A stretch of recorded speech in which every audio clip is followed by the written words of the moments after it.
Bismillahirrahmanirrahim. Assalamualaikum warahmatullahi wabarakatuh. Alhamdulillah. Alhamdulillah hamdal hamidin, hamdal syakirin, hamdal dzakirin, hamdal radin, hamdal mustaghfirin bil ashar, hamdan yuwafi ni'amahu wa yukafi'u mazidah. Asyhadu an la ilaha illallah wahdahu la syarika lah wa asyhadu anna nabiyyana maulana Muhammadan abduhu wa rasuluhu la nabiyya ba'dah. Allahumma salli wa sallim wa barik ala khatamin nabiyyin wa imamil muttaqin wa ala alihi wa sahbihi wa man ittaba'a hudah ila yaumiddin. Allahumma asli ummata Muhammadin sallallahu alaihi wasallam wa farij an ummati Muhammadin sallallahu alaihi wasallam warham ummata Muhammadin sallallahu alaihi wasallam wa syurah wa ayyid nahlatal watani fil alamin haqq Muhammadin sallallahu alaihi wasallam, amma ba'du. Bapak-bapak dan saudara-saudaraku, ibu-ibu, para jamaah sekalian yang mudah-mudahan kita semua dirahmati oleh Allah Subhanahu wa taala. Alhamdulillah wa syukrulillah.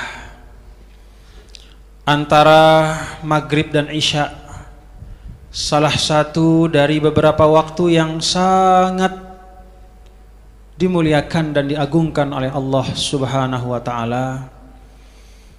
Pada malam hari ini kita dapat bersama-sama mengisi waktu yang mulia ini dengan pekerjaan yang tidak kalah mulianya, yaitu thalabul ilm dan bersilaturrahim sebagai sesama umat baginda Rasul Nabi Muhammad sallallahu alaihi wasallam. Alhamdulillah wa syukrulillah. Dari pagi tadi saya bersama beberapa teman dan sahabat, bersama dengan Tuan Guru Haji Husnud Duat yang tadi menyampaikan sambutan, bersilaturrahim pagi tadi ke Sekolah Tinggi Ilmu Tarbiyah Sunan Giri. Kemudian zuhur tadi di Masjid Al-Manar Ngali. Kemudian asar tadi di Desa Tangga Kecamatan Montah. Alhamdulillah wa syukrulillah. Dari silaturrahim itu, dan malam ini di Masjid Nurul Iman, di dalam silaturrahim itu saya membuktikan kebenaran dari apa yang disebut oleh Nabi kita, Nabi besar Muhammad sallallahu alaihi wasallam, man ahabba ayyubsatalahu fi rizqihi wa yunsa'alahu fi atharihi falyasil rahimah.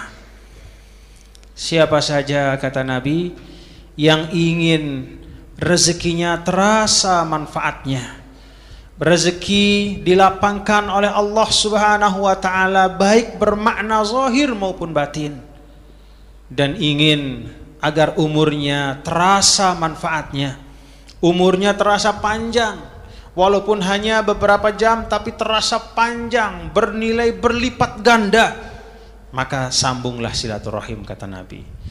Nah, dalam majelis-majelis termasuk pada malam hari ini, alhamdulillah wa syukrulillah, mudah-mudahan silaturahim kita pada malam hari ini menjadi silaturahim yang diberkahi oleh Allah Subhanahu wa taala. Bapak-bapak dan ibu-ibu, para hadirin dan hadirat, jamaah sekalian yang berbahagia, dalam kesempatan mengisi waktu antara maghrib dan isya ini, saya ingin mengajak Anda semua untuk merenungkan sebagian dari ayat Allah Subhanahu wa taala di dalam kitab suci Al-Quran. Kitab suci yang turun dengan dua fungsi utama.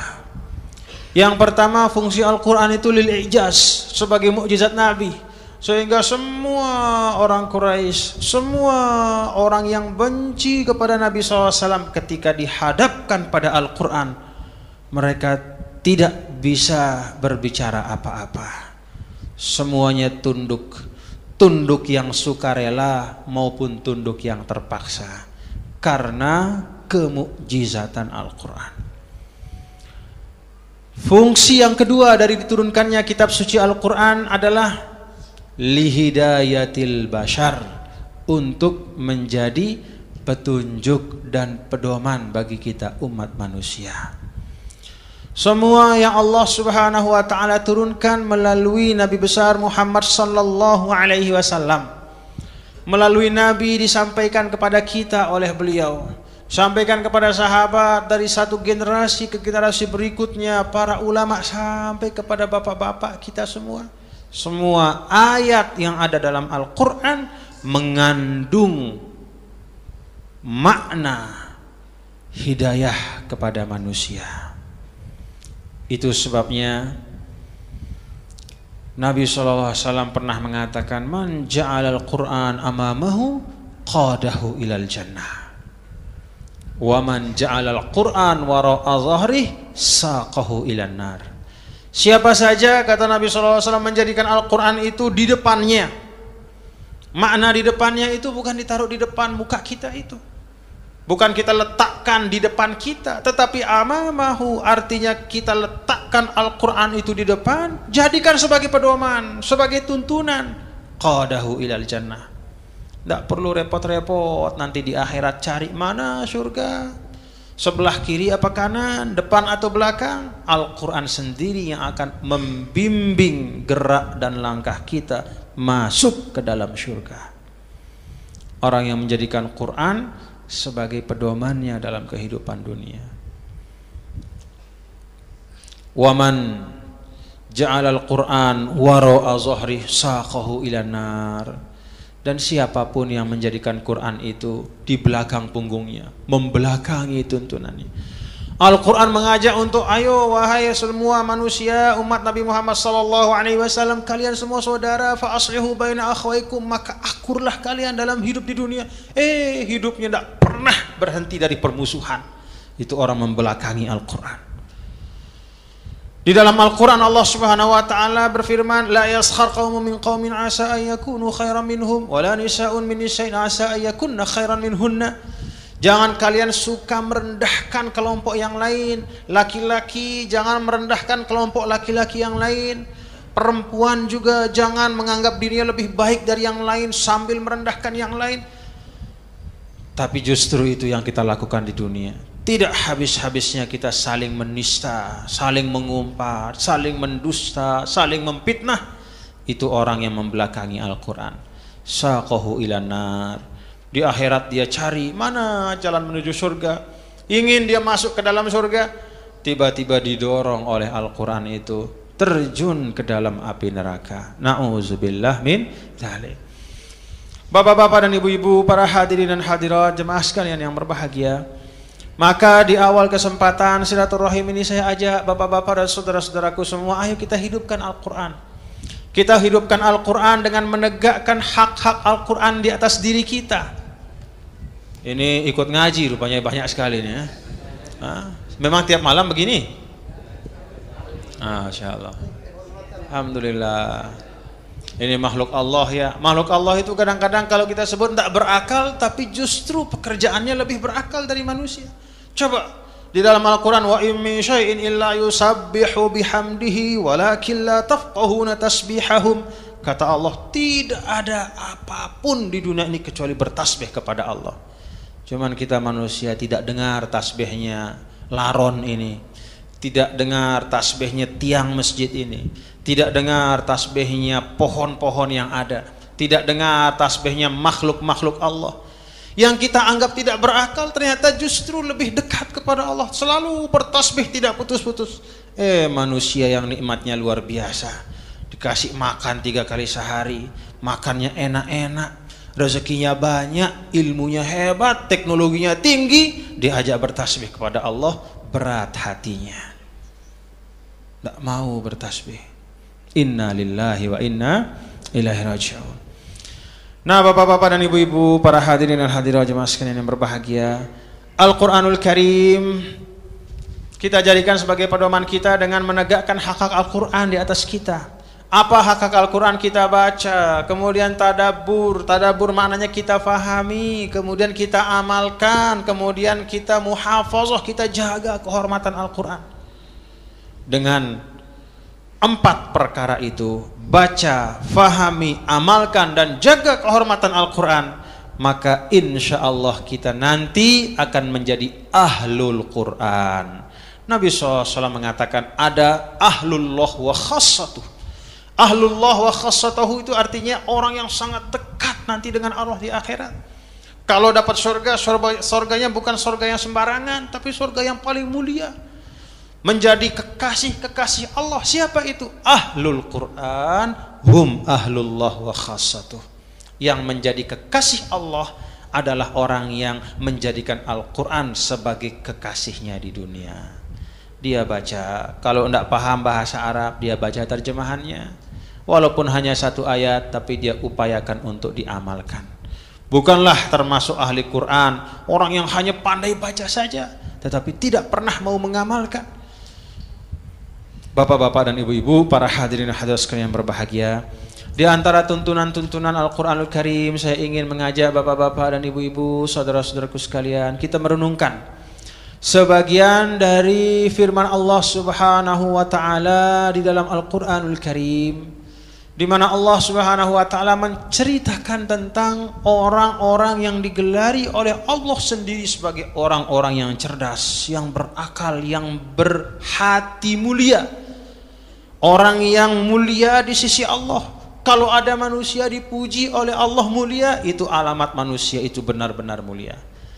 Tapi kalau kita di dunia saling puji, kita dipuji oleh orang, belum tentu pujian itu menunjukkan kita betul-betul mulia. Ada orang yang memuji karena ingin sesuatu, ada yang memuji karena pamrih, ada yang memuji karena menjilat. Tapi kalau Allah Subhanahu wa taala memuji, orang itu mulia, maka benar-benar demikianlah keadaannya, orang itu mulia dunia akhirat. Siapa orang-orang yang dipuji oleh Allah Subhanahu wa taala di dalam Al-Qur'an, yang digelari dengan ulul albab?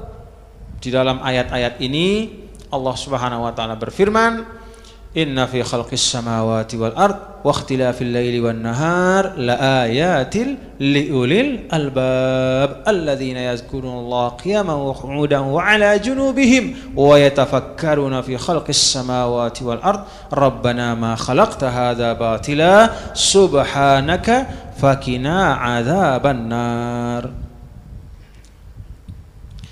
Di dalam ayat ini bapak-bapak dan saudara-saudara sekalian, Allah Subhanahu wa taala menceritakan tentang sifat-sifat ulul albab.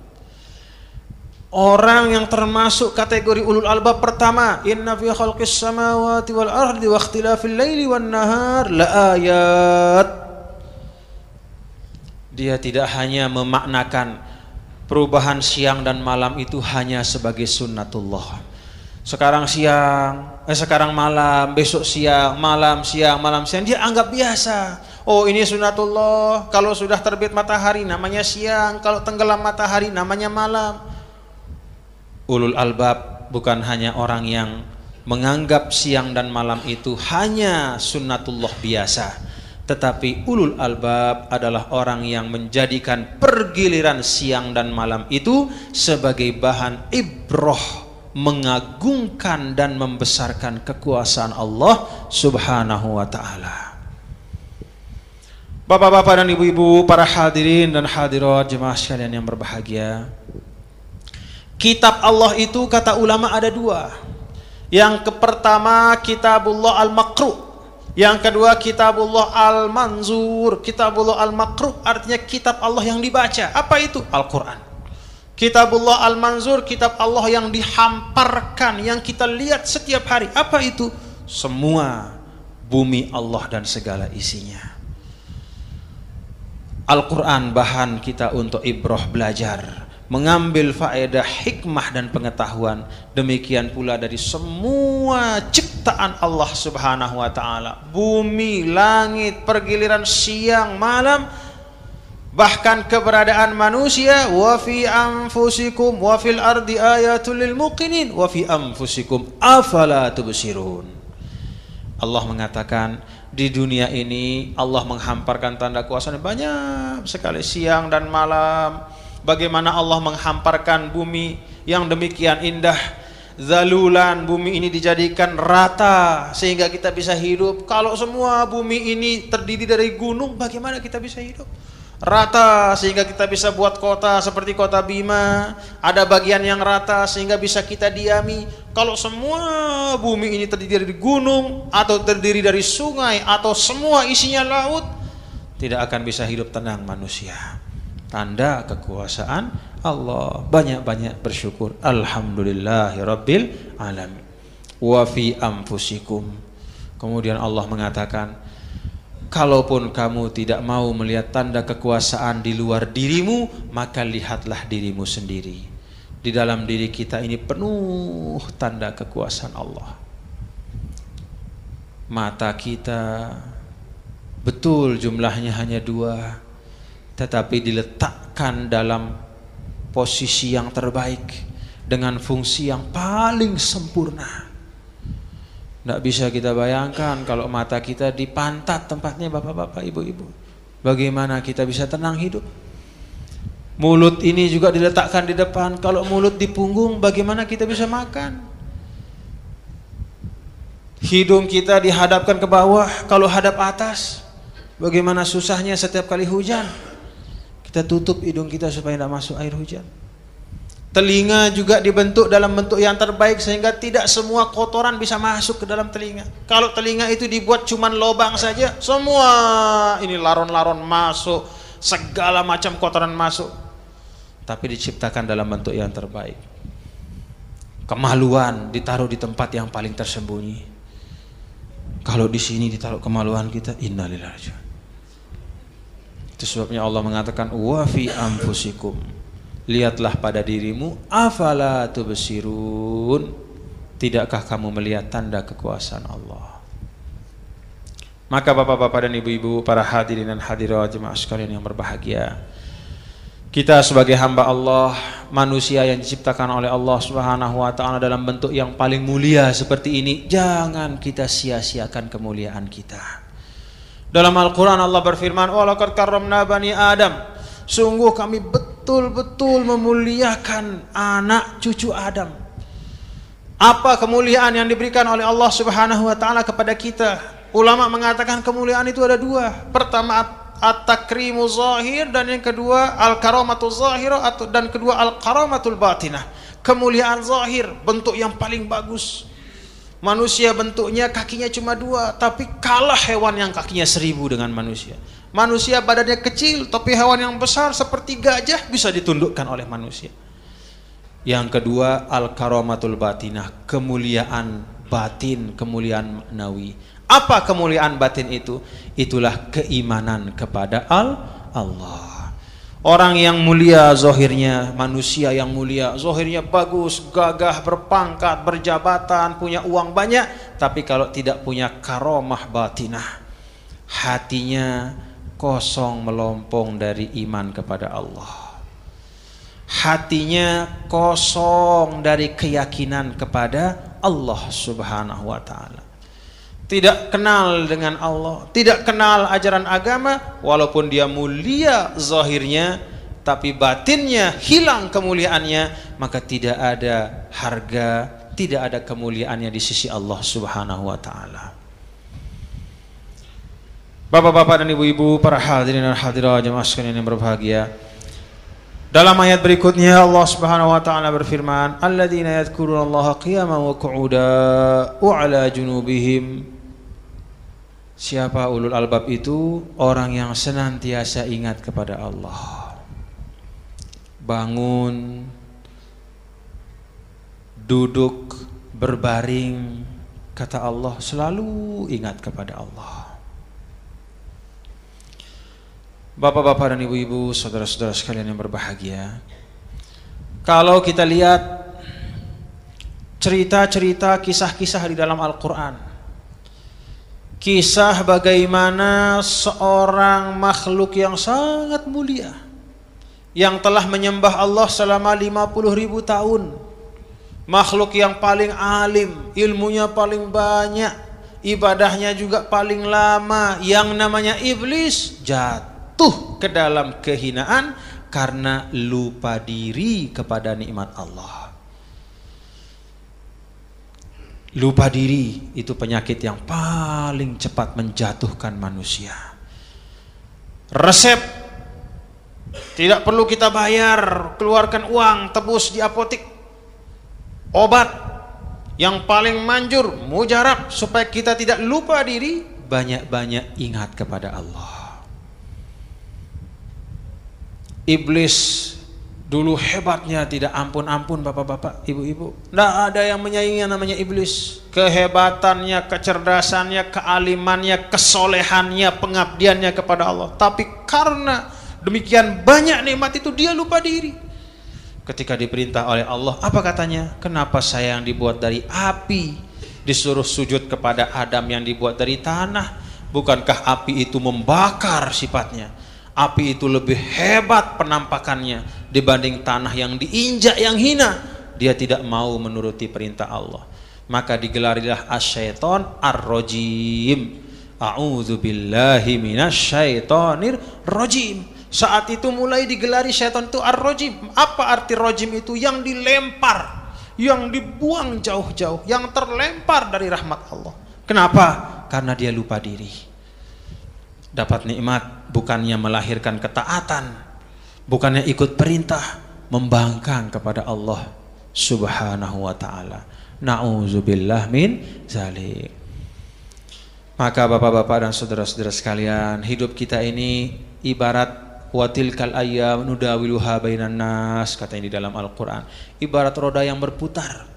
Pada saat kita berada seperti putaran roda sedang di atas, banyak nikmat, lagi sehat, istri, anak-anak semua sehat, rumah bagus, keluarga sakinah, kemudian punya kendaraan, punya jabatan bagus, jangan lupa bersyukur kepada Allah.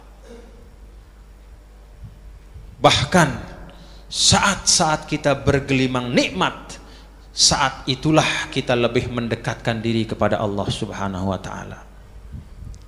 Ada orang kalau lagi susah, Bapak Ibu, setiap malam dia sembahyang tahajud. Sampai sijadahnya itu basah semua dengan air matanya. Ya Allah, saya lagi susah, bisnis saya sedang susah, dagangan tidak laku, suami nakal, anak-anak nakal. Kalau lagi susah nangis, tahajud tiap malam. Tapi begitu diangkat kesusahannya, lupa diri, berhenti ketaatannya. Na'udzubillah min zalik. Kalau kita ingin bapak-bapak dan saudara-saudara, para hadirin dan hadirat yang berbahagia, Allah Subhanahu wa ta'ala tetap ingat kepada kita, tetap sayang kepada kita. Allah Subhanahu wa ta'ala selalu menyapa kita. Maka amalkan apa yang dipesan oleh Nabi SAW. Ta'arraf ilallah fir raha ya'rifka fi syiddah. Dekatlah kepada Allah pada saat kamu sedang jaya, maka nanti Allah akan dekat kepadamu pada saat kamu sedang susah. Kalau sedang sehat ini kita bakti taat kepada Allah, nanti pada saat kita tua, pada saat kita lemah, Allah berikan kekuatan untuk taat. Kalau sekarang pada saat kita punya uang, kita banyak bersedekah, kita keluarkan zakat, kita tunaikan hak harta kita, kewajiban harta kita, nanti pada saatnya ketika kita sedang susah, Allah berikan kelapangan, jalan keluar dari kesusahan kita. Ta'arraf ilallah fir raha ya'rifka fi syiddah. Kenalilah Allah pada saat kamu sedang senang, Allah akan mengenali kamu pada saat kamu sedang susah. Berbaktilah kepada Allah pada saat kamu masih muda, supaya nanti ketika engkau sudah tua akan diberikan kemudahan dan keringanan oleh Allah. Bapak-bapak dan ibu-ibu, para hadirin dan hadirat, saudara-saudaraku sekalian yang berbahagia, alladzina yadhkuruna Allaha qiyaman wa qu'udan wa 'ala junubihim. Orang yang ulul albab, yang memiliki hati dan pikiran yang baik, yang jernih, adalah orang yang senantiasa mengingat, bersyukur, berterima kasih kepada Allah. Dulu ada kisah dua orang bersaudara, Kabil dengan Habil. Kabil dengan Habil ini diuji oleh Allah Subhanahu wa ta'ala. Masing-masing diperintahkan untuk berkorban, dengan hasil yang dia peroleh. Kabil itu pekerjaannya bertani, hasilnya padi, gandum, buah-buahan. Sedangkan Habil itu adalah seorang penggembala. Dia punya kambing, punya sapi, punya onta. Begitu diperintahkan oleh Allah, wahai Habil, berkorbanlah kepadaku. Diperintahkan melalui ayahandanya yaitu Nabi Adam alaihissalam. Kabil memilih hasil pertaniannya yang paling jelek diberikan kepada Allah. Sedangkan Habil memilih dombanya yang paling gemuk, yang paling sehat, diberikan kepada Allah. Pada saat itu bapak-bapak dan saudara-saudara sekalian, pada zaman itu tanda dari korban yang diterima oleh Allah adalah datang sambaran api dari langit. Kalau korban itu diterima Allah, datang api disambar, hilang korban itu. Begitu ditaruh di atas bukit, Kabil menaruh hasil pertaniannya yang busuk-busuk, yang jelek-jelek. Sedangkan Habil menyiapkan dombanya yang sehat. Datang api disambar domba, hilang domba. Hasil pertanian tetap sedia kala. Dari Habil diterima, Kabil tidak diterima. Bukannya Kabil ini kemudian beristighfar kepada Allah, ya Allah saya salah, mohon maaf, besok saya perbaiki. Justru tumbuh perasaan hasad dan dengki kepada saudaranya. Diangkat tangannya, dipukul dan dibunuh saudaranya. Dia lupa innama yataqabbalullahu minal muttaqin. Tidak diterimanya korban bukan salahnya Habil, tetapi salahnya dia sendiri. Kenapa? Allah hanya menerima dari orang yang takwa. Tanda orang yang bertakwa selalu memberi yang terbaik untuk Allah Subhanahu wa ta'ala. Kalau sholat, berikan sholat yang terbaik kepada Allah. Jangan seperti kata Nabi, aswa'un nas sariqatan alladzi yasriqu fi sholatihi. Orang yang paling buruk, pencuri yang paling jahat, yang mencuri sholatnya. Artinya apa? Sama sekali tidak ada tumakninah. Tidak ada bacaan apapun. Kalau bahasa Sasak, nunduk nungki. Tidak tahu saya bahasa Bimanya apa. Berdiri, kayak orang dikejar hutang dia sembahyang. Kalau lagi sembahyang gelisah, tangan kakinya menggaru saja, tidak bisa tenang. Kalau sedang tidak sholat dia bisa tenang, tapi begitu takbir tangan kakinya menggaru sebaik, tidak bisa diam. Nabi pernah melihat orang sholat seperti itu. Kata Nabi, lau khasha'a qalbu hadza la khasha'at jawarihuhu. Kalau hatinya khusyuk, pasti tangan kakinya juga khusyuk. Tangan kakinya tidak khusyuk, bergerak terus, tanda alamat bahwa hatinya tidak khusyuk beribadah. Kalau kita takwa, kasih Allah yang terbaik. Jangan kasih Allah sisa-sisa. Kalau kita mau berjuang untuk agama Allah, pada saat kita sehat, Pak, pada saat kita masih punya jabatan, pada saat kita masih punya harta, pada saat kita masih punya kewenangan, di situ kita manfaatkan untuk berjihad fisabilillah. Jangan kalau sudah hilang semuanya baru, aduh saya mau berjuang dah sekarang. Begitu tanya dengan apa berjuang? Ya dengan apa ya? Jabatan sudah tidak ada, harta sudah habis, umur sudah habis, sudah semuanya hilang nikmat itu, baru dia mau berjuang. Bukannya tidak bagus, tetapi perjuangan yang paling bagus adalah dengan memberikan yang terbaik kepada Allah Subhanahu wa ta'ala. Bapak-bapak dan ibu-ibu, para hadirin dan hadirat, saudara-saudara sekalian yang berbahagia, kisah Kabil dan Habil, kisah iblis dengan Nabi Adam alaihissalam menunjukkan bahwa salah satu yang paling cepat membinasakan manusia, menjatuhkan manusia dari tempat yang mulia menjadi hina adalah lupa diri. Tidak mengingat Allah. Karena lupa diri, tidak mau menerima nasihat orang lain. Dia anggap dirinya paling hebat saja. Ada orang datang bernasihat, Pak sembayang Pak, ngapain kamu nasihat saya sembayang? Kalaupun saya nggak sembahyang kan saya masuk neraka. Emangnya kamu? Innalillahi rajiun. Dinasihati dia marah. Kadang-kadang malah dinasihati dia angkatkan botol minuman mau dilempar kita. La ilaha illallah. Tapi kalau ada orang seperti itu masuk dalam ayat wa idza qila lahu taqillah akhadhatul izzatu bil itsm fahasbuhu jahannam wala bi'sal mihad. Kalau dinasehati dia, jangan takwalah kepada Allah, jangan minum minuman keras, jangan bermaksiat. Akhadatul izzatu bil ism. Mau saya, mau apa kamu? Kata Allah, yang bisa menjadi lawan bagi orang seperti itu, nasihat manusia tidak mempan, tausiah dari ustadz tidak mempan, fahasbuhu jahannam. Yang cocok bagi orang itu adalah neraka jahanam. Kalau sudah masuk neraka baru dia ampun-ampun kepada Allah. Nauzubillah min zalik. Alladzina yadhkuruna Allaha qiyaman wa qu'udan wa 'ala junubihim wa yatafakkaruna fi khalqis samawati wal ard. Rabbana ma khalaqta hadza batila. Tanda ulul albab, tidak pernah ada keluh kesah, tidak pernah menganggap ciptaan Allah tidak berguna, tidak pernah menganggap qada dan qadar Allah itu tidak adil.